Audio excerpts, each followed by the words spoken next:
झारखंडमध्ये विद्यार्थ्यांवर लाठीचार्ज आणि पाण्याचा मारा करण्यात आला। विधान भवनाच्या दिशेने जाणाऱ्या विद्यार्थ्यांनी 6 बॅरिकेड्स तोडले। परीक्षा घोटाळ्याच्या विरोधामध्ये विद्यार्थ्यांचं सलग 17व्या दिवशी आंदोलन सुरू आहे। झारखंडमध्ये विद्यार्थ्यांवर लाठीचार्ज करण्यात आला, पाण्याचा फवारा देखील मारण्यात आलेला आहे। विधान भवनाच्या दिशेने जाणाऱ्या विद्यार्थ्यांना अडवण्यात आले।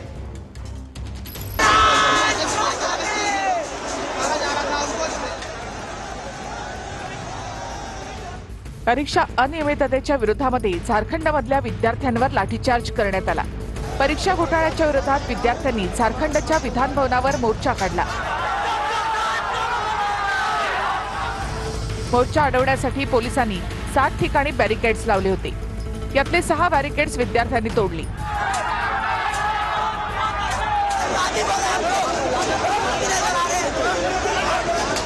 अखेरचा बॅरिकेड तोडण्याचा विद्यार्थ्यांनी प्रयत्न केला। विद्यार्थ्यांनी पोलिसांवर पाण्याच्या बाटल्या भिरकावल्या। त्यानंतर पोलिसांनी विद्यार्थ्यांवर लाठीचार्ज केलाय।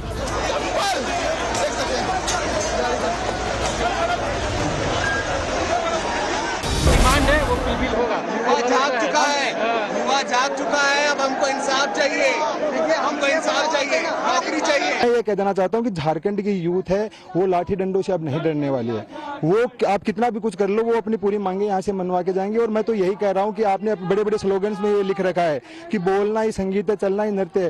तो यार इनको जो बोल रहे हैं उनको संगीत समझ के सुन लो ना। वो बोल क्या रहे हैं? वो ये कह रहे हैं कि पेपर लीक अब नहीं सहेंगे। झारखंड में संयम और स्वाधीन एकदम संवैधानिक तरीके से पूरा रिप्रेजेंट कर रहा पूरा देश को कि क्या संयम रख के हम आंदोलन कर रहे हैं। हम लोग तो किसी को गाली गलौज नहीं कर रहे, न कोई विधायक को पकड़ के कुछ कर रहे, न कुछ तोड़ फोड़ कर रहे। सर, हमारी मांगे यही है कि हमारे शिक्षा झुक गई सर, आप जीत गए सर। मैं हाथ जोड़कर विनती है सर कि हमारे अधिकार को हमें दिया जाए और जेएसएससी का कैलेंडर जारी किया जाए जिसमें दरोगा, झारखंड पुलिस ये सब जारी किया जाए। लाठी क्यों चार्ज करनी पड़ी, ऐसी क्या सिचुएशन आ गई थी? देखिए, बहुत ही कम प्रयोग किया गया था लाठी का। जब कुछ लोगों द्वारा बैरिकेडिंग, आखिरी बैरिकेडिंग वहाँ पे जाने का प्रयास किया गया जहाँ पे 163 की धारा ऑलरेडी लगी हुई है, तब थोड़ा बहुत लाठी का प्रयोग किया गया था, बहुत ही मिनिमम यूज।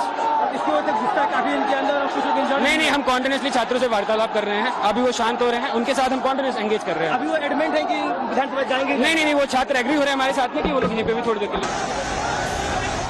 पोलिसांनी मोर्चा अडवण्यासाठी विद्यार्थ्यांवर वॉटर कॅननचा मारा केला, तरीही विद्यार्थी मागे हटले नाही। काही विद्यार्थ्यांनी पाण्याच्या फवाऱ्यामध्येच अंघोळ करत आंदोलन सुरू ठेवलं।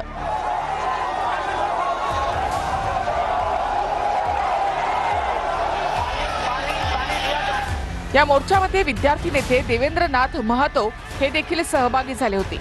9 दिवसांपासून उपोषण सुरू असलेले महतो हातात शिबू सोरेन यांचा फोटो घेऊन आंदोलनामध्ये आले होते। परीक्षा घोटाळ्यामधल्या अनियमिततेमुळे काल झारखंड पब्लिक सर्व्हिस कमिशनच्या 4 सदस्यांनी राजीनामा दिला होता। झारखंडच्या राज्यपालांनी त्यांचा राजीनामा मंजूरही केला होता।